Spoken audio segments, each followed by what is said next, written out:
So ICS started when we had a lot of incidences that weren't being managed well. Of course, the greatest tool for managing systems effectively is having a strategy. And it's basically management by objective. Terminology that wasn't standardized led to confusion. Organizations could not expand or contract. There was a common command and control system at one time called Fireground Command. And Fireground Command was nothing more than a command and control system, but it left out the ability to expand to very large levels. For instance, if we had the Nepal quake, for instance, north of India, only the ability to put in a dozen or so teams, we'd quickly be overwhelmed. There was many rescue crews, and the incident command system, there's no limit to how big it can expand, and there's lots of systems in place that allow us to manage multiple emergencies at one time. I could say the biggest event I've been to is a firestorm where crews were brought in from other provinces and other countries, and so if they didn't have the incident command system to all fall back on, it would quickly be like 3 different languages spoken on the same incident or emergency or fireground at the same time. So the other advantage, of course, to the incident command was how big it can expand to, but we have standardized communication, so we all know what radio frequency to talk on, how to get a hold of somebody. We'll cover that in about session 3 of the 40-week training. There's no action planning. Was part of the downfall before ICS was implemented. Basically, 30 years ago, when we were training for the single event and for the small scale. Now we are, using the incident command system, we are much able to respond to multiple emergency, multiple day events, and huge size incidents where many crews and many teams have to work together. And of course, the key element was management by objective. And of course, when we had facilities, camps, command centers, we were all using different terms. So we have a common set of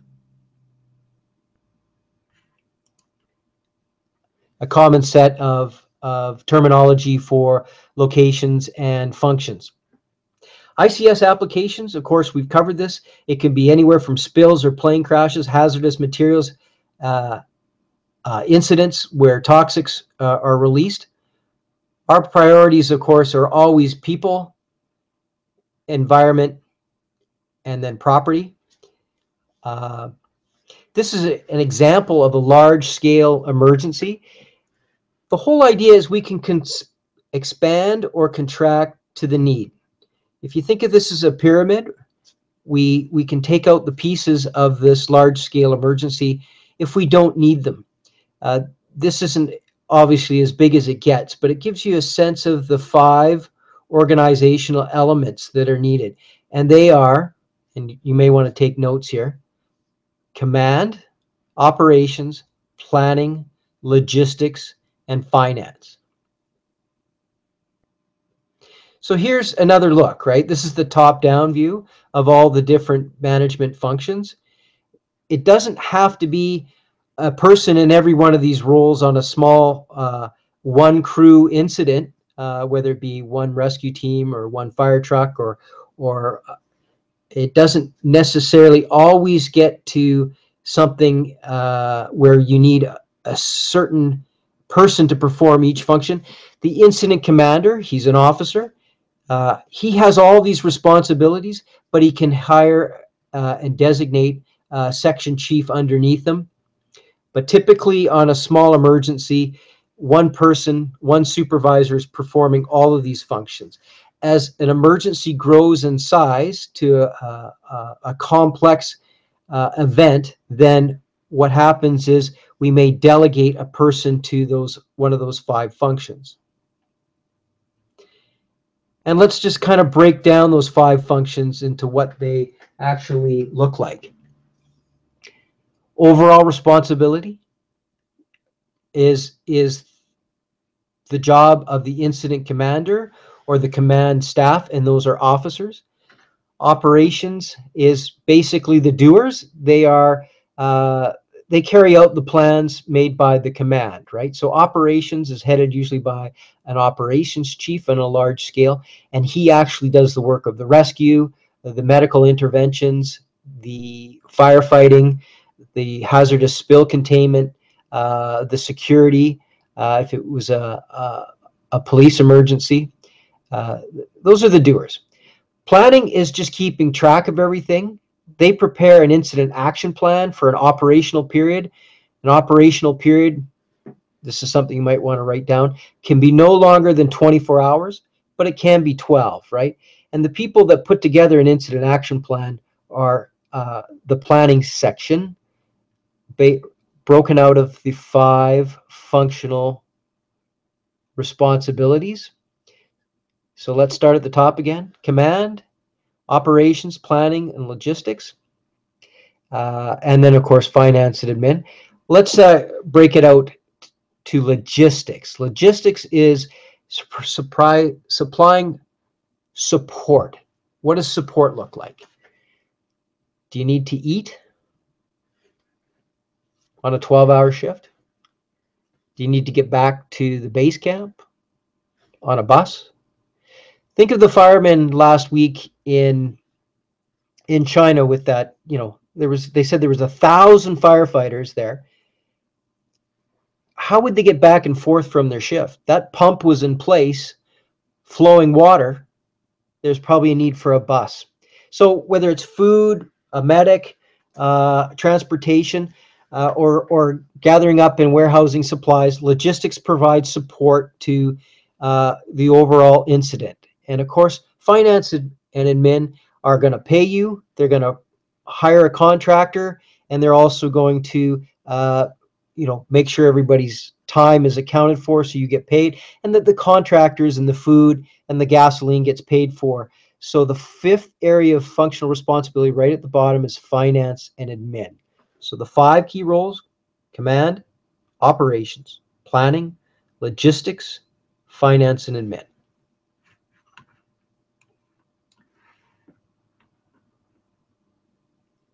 All right. Any questions so far? You can type it in your box on the right-hand side.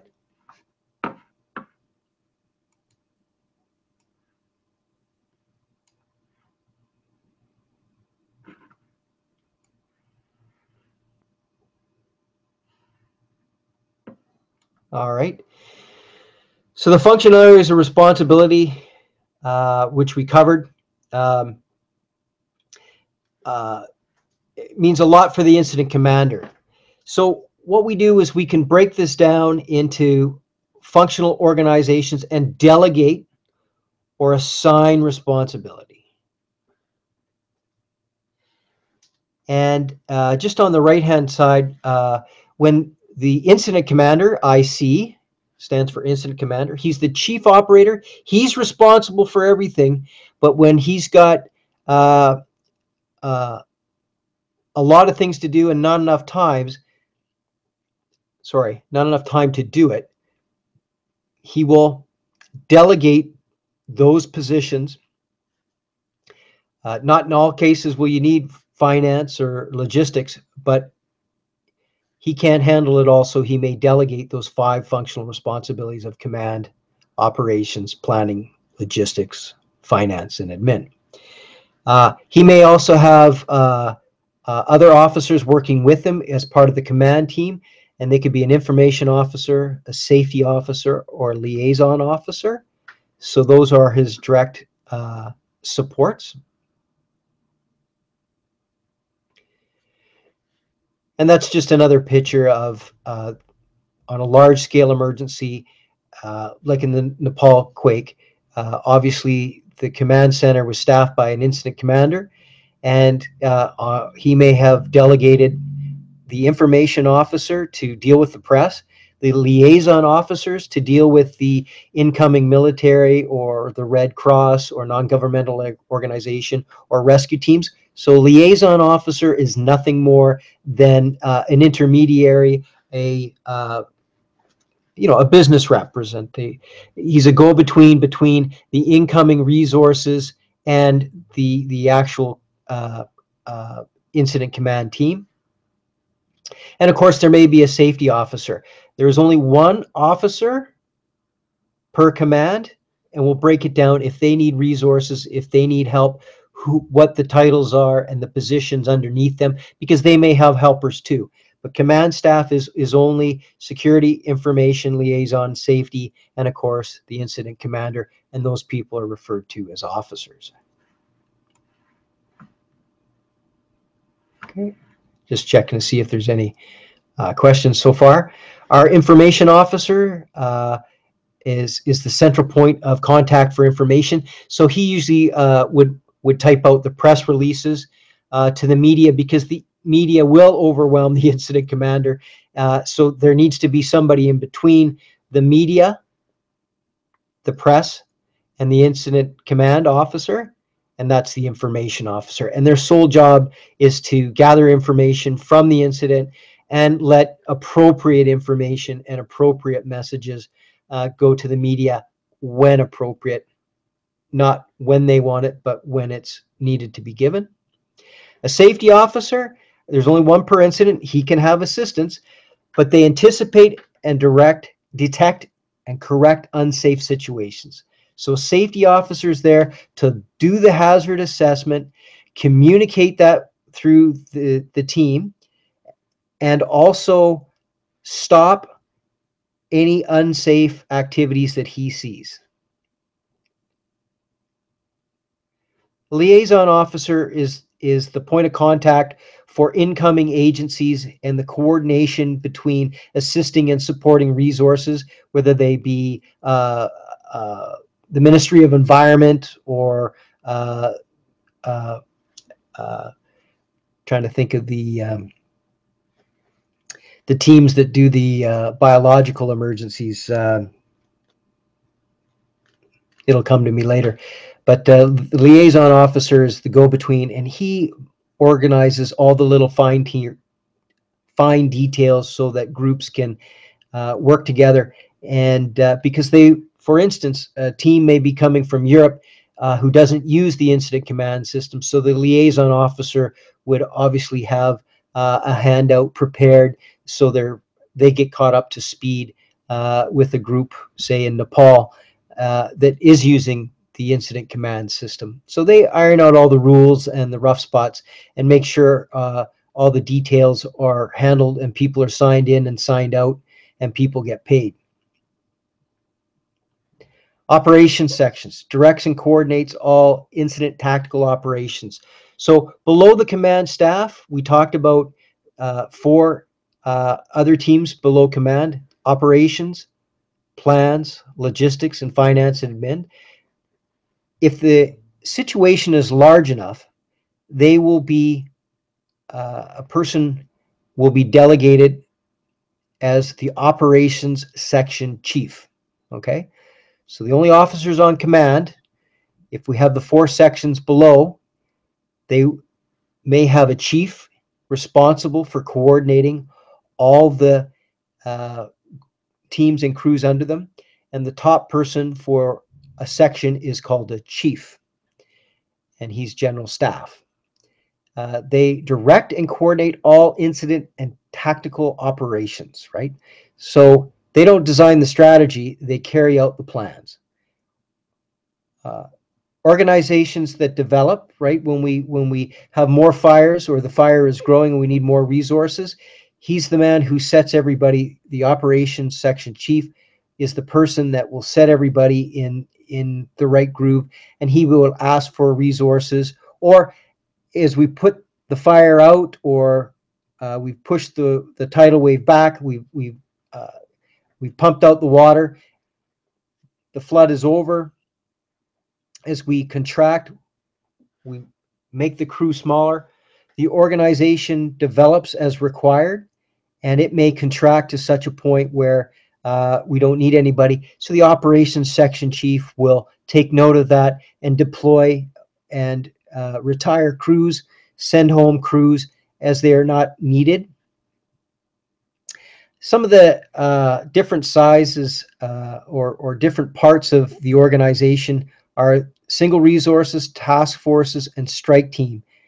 He may have these people located at staging areas or air operations or tanker bases, and they can be divided up into branches, groups, divisions, and sectors, right?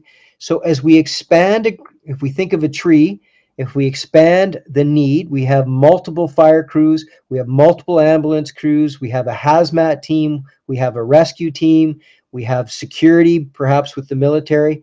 All of these have to be organized in such a way. I'll show you the next slide. Into a hierarchy of controls, like a pyramid. I'll go back to that. There you go.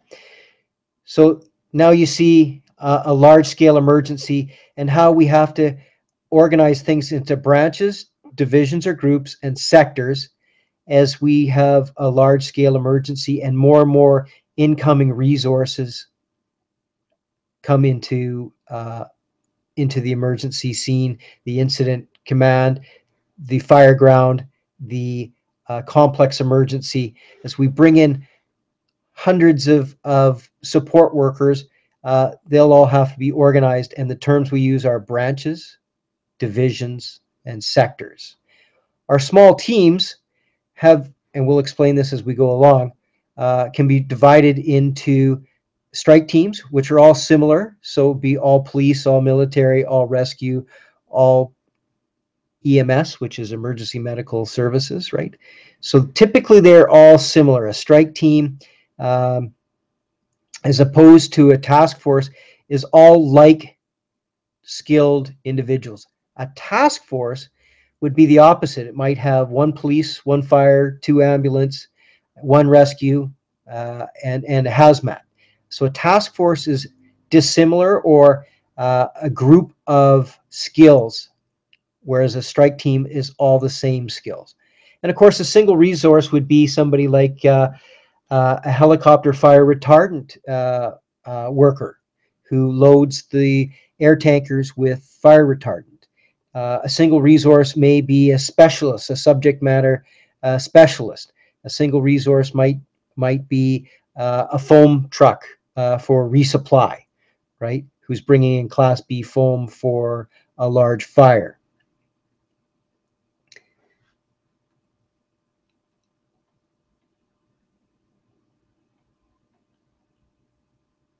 Okay, so we've talked a little bit about the operations section. Let's talk about planning. The planning resource sector is all about knowing what we have and where it is and what it's doing. They prepare an incident action plan. They update, they gather all the information of the progress of the crews. The planning section also provides documentation.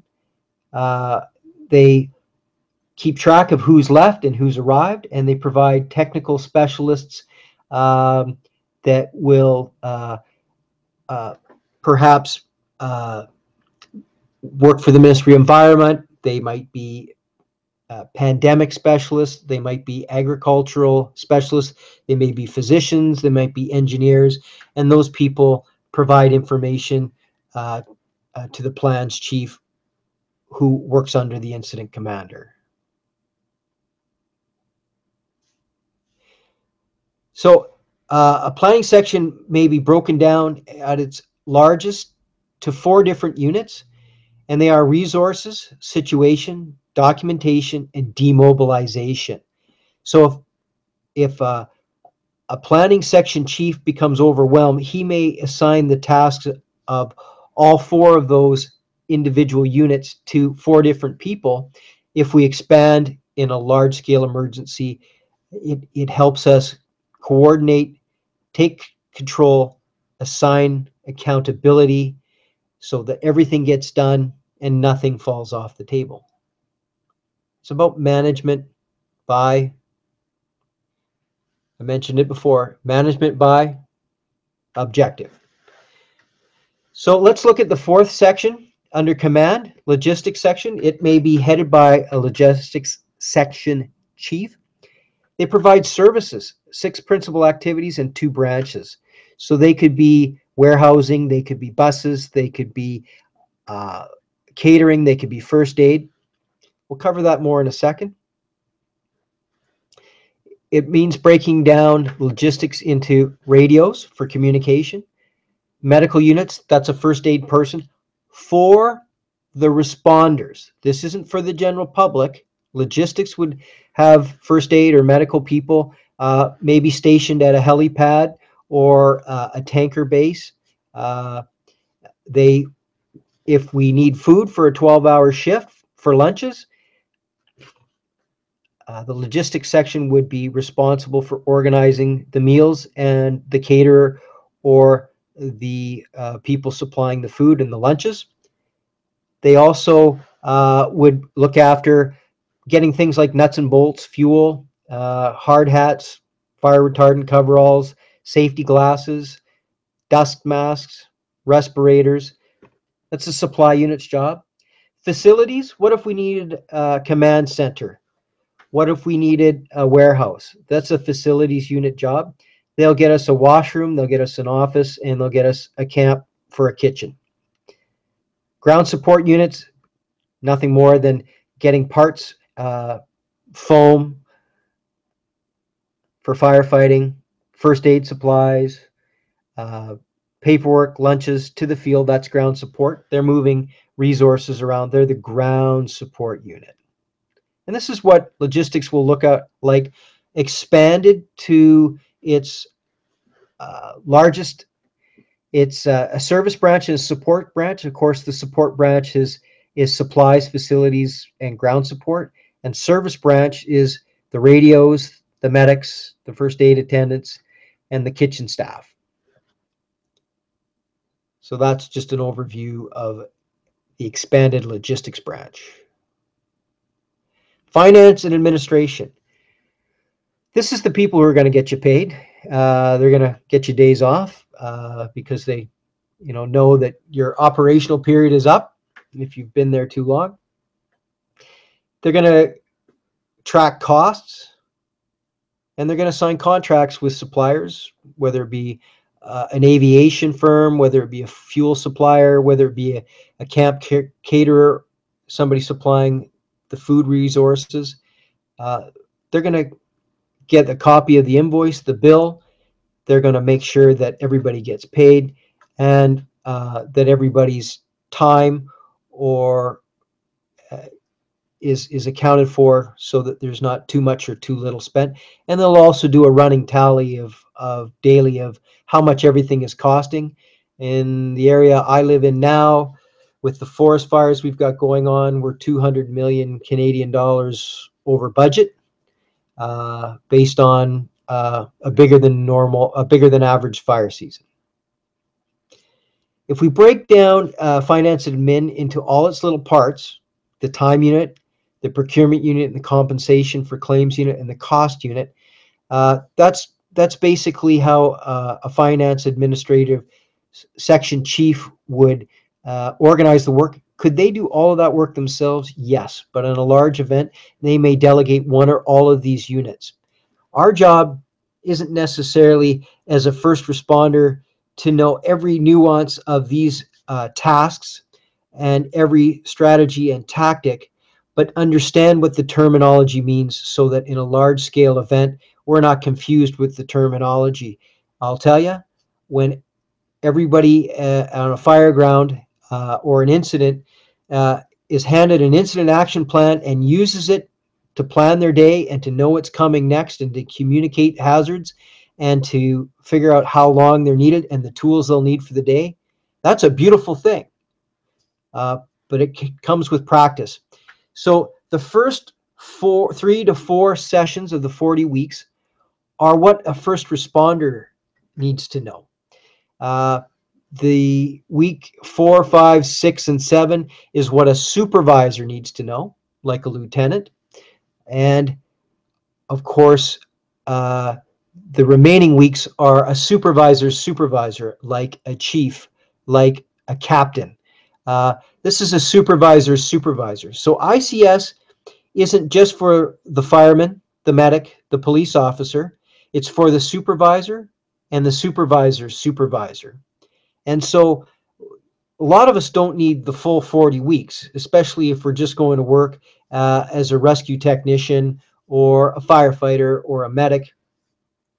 But if you're going to supervise, and in times of emergency, if you've got quite a bit of experience, you may become a supervisor very quickly. So the ICS 200 level, which is week 4, 5, 6, 7, that level is how to be a supervisor. And whether you need it at work or at home or on your full-time job because you're a volunteer, learning how to be a supervisor is a great skill to learn. And of course, that's the next level and week 4 through 7. So today, focus on getting familiar with these terms. Don't get hung up on the detail. If you don't remember it all, that's fine. We'll cover it again. But it is about common terminology and who does what, when, and why. If you know that, when you arrive at a large-scale emergency and you're going to be there for several days, whether it be a spill, a cleanup, a public event, like a dignitary visiting, like a foreign politician coming to visit your country, and you have multiple security teams and standby fire and standby medical. This type of coordination needs you to know who does what, where, when, and why. So we'll come back to these terms, but the finance and administration section, they have 4 units.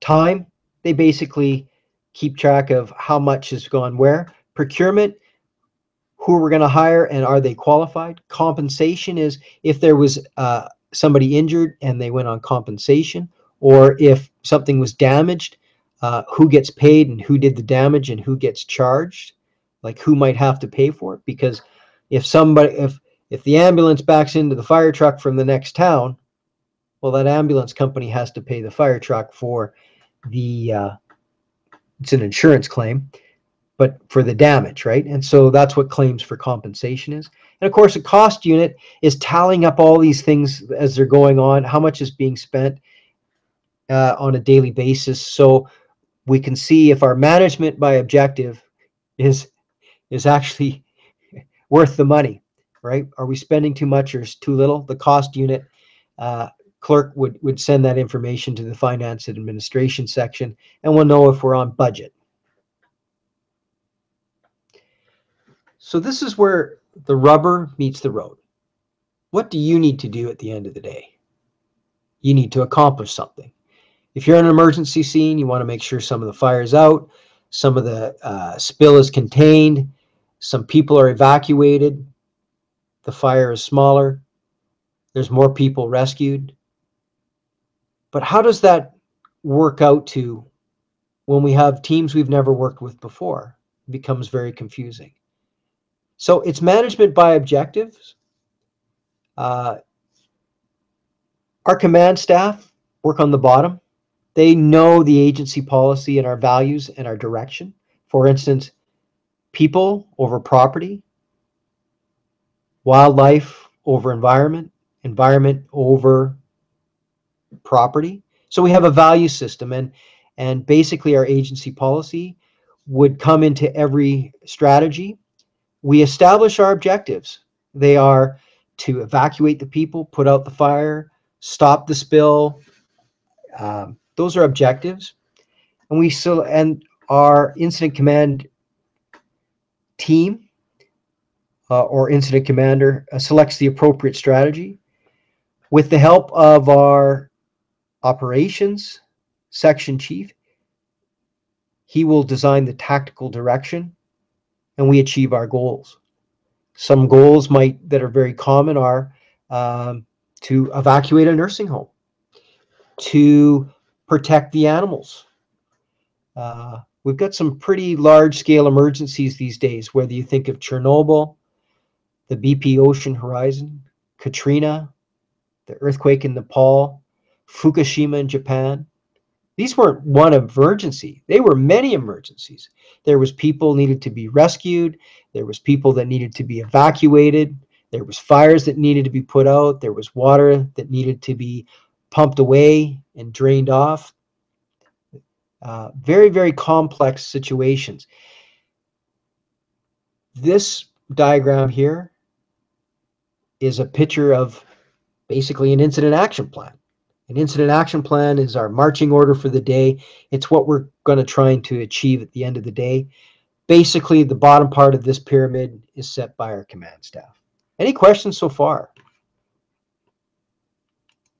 Don't be afraid to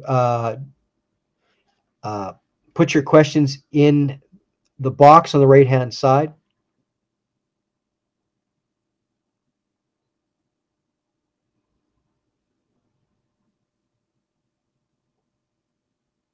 Okay, nothing. No urgent questions then. Okay, the incident action plan. Every incident gets one. It's only for an operational period. An operational period, this is one of the rules in ICS, cannot be greater than 24 hours. Quite often it is 12, but it's no longer than 24.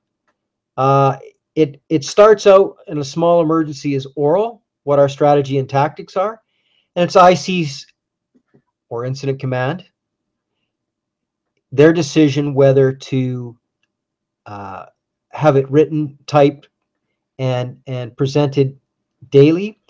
It's measured. Today's incident action plan will be measured tomorrow by our success today. So we manage by objectives. So our goals for today are our goals and objectives today will be evaluated and expressed tomorrow. For instance, if we were going to contain a spill or extinguish or contain a fire, we might have a goal today, and the next day we may have met it, we may have exceeded it, or we may not have met our target or our goal. Some things are beyond our control, right? If the wind changes and we can't get out the fire, or there's hazardous materials in a structure fire and it starts expanding, those are things that may not be able to, just because we have a goal doesn't mean we're going to achieve it every single time. And that's the tough thing about being emergency workers. We got to face it. We have a plan, but it's a dynamic event. It's changing. We may not always get the opportunity to control everything and have it go exactly as our plan. So take it as it comes. We're going to try and achieve our objective and maybe even exceed our objectives for that day. But from our incident action plan, we're going to work on our objectives, and that's basically our guide for the operation that day is the incident action plan. Sometimes we get the results we were hoping for, and sometimes we don't. Things happen. We can't control everything. These things are soft and mold. We can mold them, we can shape them, but we don't have ultimate control. So we don't always get the results we're looking for. It's an emergency, right? ICS, common terminology applied, are organizational elements, position titles, resources, and facilities, right? So we're going to break those down. Those are just some words, because if somebody tells you to go talk to the plans chief and check in at the command post, which is past the heli base, you need to know what those terms are so we can function effectively. ICS is also about integrating communication. So there is a communication plan, and there'll be a form. For instance, if we have different emergency services from different areas all working together, we can't all have them on the same channel. So there's actually a form for that. We'll cover that as we go along. And one of the things that's covered is who's using what channel and when and where and for what purposes, right? Quite often there's a level of communication just for officers and command staff. And then there's a tactical channel for rescue, or a tactical channel. For instance, we cannot be on the same channel as our helicopters or our air tankers. They would need their own channel. So I hope that gives you a perspective of why communications is so important. So information transfer and procedure. For instance, we don't use acronyms or codes because that can be confusing. Because one organization, the Red Cross, might know what the UN is speaking of because they have a certain 10.4 or 10.100 code or 10.10 code, or those type of things are to be avoided. Very difficult to do, but use plain language as opposed to acronyms or 10.1 codes, 10.4 codes, that sort of thing, or abbreviations. Abbreviations are to be avoided because what means something to you may be confusing to someone else. So we use plain language.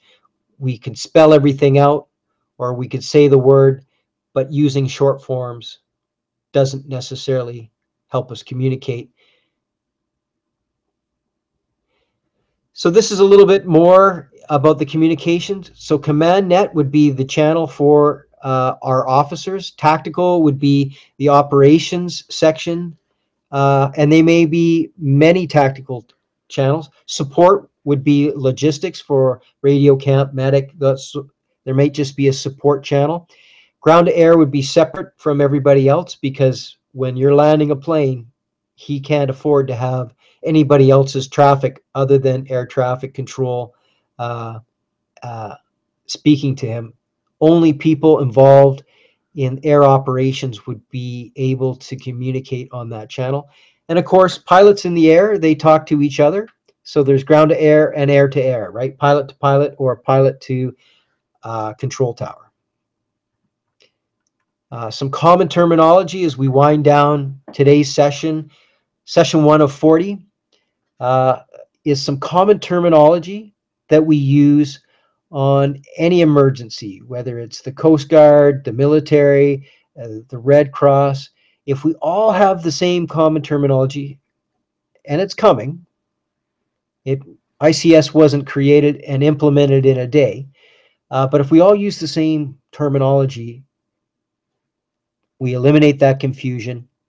We go to the incident action plan, we look at the weather, we look at our objectives, and all of a sudden, we're on track again. But some common geographic locations that are set up for emergencies or events. ICS is not just for emergencies. We can use it for parades, festivals, military air shows, or foreign dignitary or foreign government politicians visiting. We can use this for projects, and we can use it for incidents, emergency incidents as well. Some common terms which will help you as a responder get to where you're going. Command post is nothing more than where the decisions are made. That's at the top, incident command post. Staging areas are where our resources might be gathered, whether they're operational or just on standby. A base is where we might gather resources. A camp is, as it sounds, where people sleep if they're on for 12 hours, there might be another team that's sleeping. So they alternate back and forth at the camp. That's probably where they get food and they shower, they wash, they clean, they get fed, and they go to sleep for 12 hours until their next shift. Heli base is, as it sounds, a place for our helicopters to pick up resources or to gather their crews and teams to fly them to the field. So a heli base is for moving materials and resources. It's different than an airport in the fact that they are temporary as opposed to fixed and permanent. And a heli spot is just a landing pad, maybe to pick up a patient or drop off a fire pump. Typically, there's probably no fuel there, and there's probably no mechanics going to reach that. It's just a pick-up and drop-off spot. Usually for staging heli bases where our aviation stays. And in large-scale emergencies, airports can get overwhelmed with resources, just backlogged with incoming supplies at, say, a Hurricane Katrina or a Fukushima. That's why they have their own radio channel for emergencies. And heli bases are places that we can't drive through. They can be very dangerous for the rest of the team. Let the aviation people manage the heli bases, and the fire and the medical crews, they stay at a base and typically don't hang around a heli base. Can be a dangerous spot. All right, let's go back to questions. Anybody on the right-hand side? Okay, good question. Is it okay to have an oral action plan? So before we finish off tonight there, type any questions you have on the right-hand side so I can answer. Is it okay to have an oral action plan? Yes, good question. They can be written or oral, but we need an action plan, right? Typically, first responding crews to a plane crash or a car accident, their action plan or oral. Control the traffic, put out the fire, set up the rescue tools to extricate the patients, right? That's an action plan. It can be oral. Any other questions?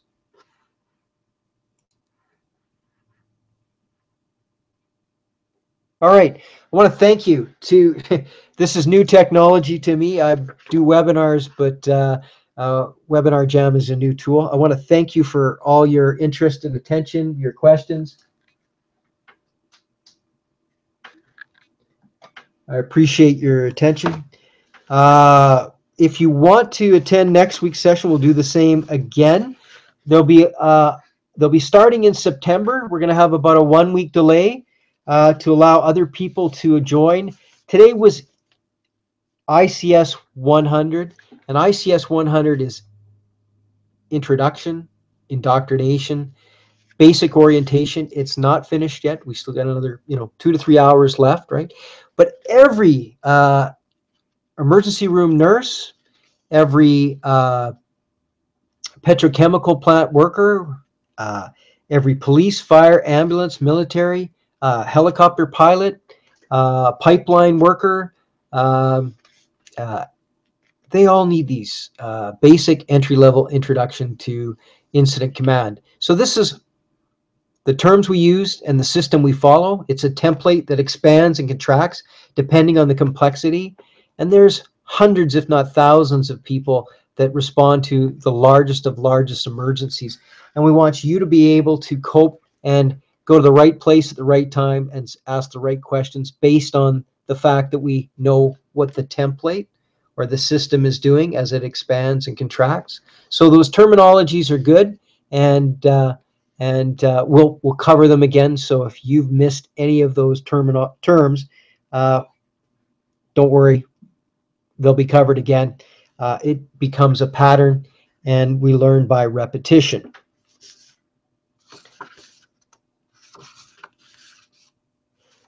So if we go to Facebook/Ward Safety, that's how we register for the upcoming. I haven't posted any upcoming. There is 12 noon Pacific time tomorrow, a North American video, just like we had tonight here. It's the same. If you want to sit on introduction all over again, it's tomorrow at 12 Pacific time. To re-register for the next event, if this is what you do for a living and you're a volunteer or a professional and you're responsible as a first responder or somebody that works in mitigation, preparedness, response, and recovery, like an emergency manager, if this is what you do for a living, we'd like you to come back. We appreciate your time. It's important that everybody plays by the same rule book. Incident command is becoming more common throughout the world, and we want to make sure that nobody falls through the gaps, that every emergency worker has the opportunity to take this course. If you need certification, we're going to be providing certification. It is something we charge for because it requires lots of labor. If you're a professional association, if you're registered with a college of paramedics, or you're an emergency manager and you need continuous competency credits, right? In other words, you get relicensed every year. If you're a safety professional and you have to prove that you're expanding your skill set, we're going to help you with certification so you can present that to your licensing body or professional association so that you can get your continuous education. So this counts for Con Ed, competency maintenance, or continuing education for those of you who are professionals. Please share what you know. If you liked what you saw, let your coworkers know, send them an email, and we'll be glad to bring them along and do the same training too. If you have any suggestions, we get better. Tonight wasn't our usual delivery because everything was new. The platform is not Webinar or WebEx or Citrix. It's the new platform we're using. I like it. I'm new to it. It didn't go as planned, but they never do. At least we got the uptime and you all had connectivity, right? Please feel free to, there'll be a follow-up email to put any comments in there of things that we left out, things you need to know, or any suggestions you have or any questions you have, right? And we'll be glad to operate. We're not going to start again till September. Let me get the date here. The 18th. Actually, that's 2 weeks, right? The other thing we want to do is we might push this ahead 1 hour. Let's do a poll right now for those of you who can stay on.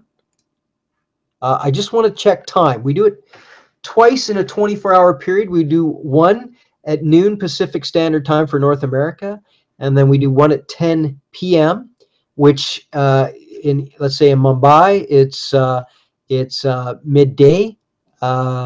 It's 10 o'clock in the morning, and in the Philippines, it would be about 1 or 2 in the afternoon. So we just want to ask and see what everybody else says. Create a poll. Load.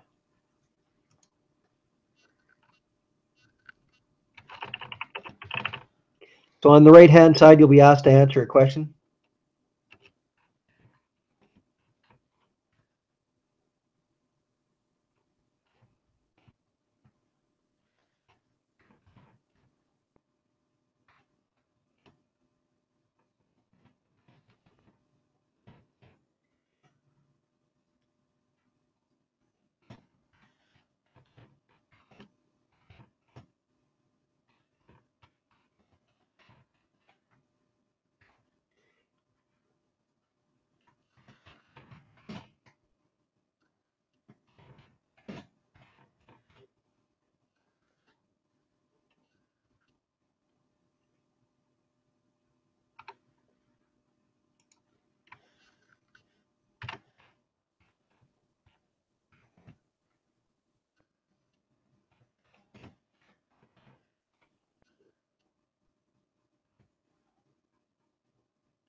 All right.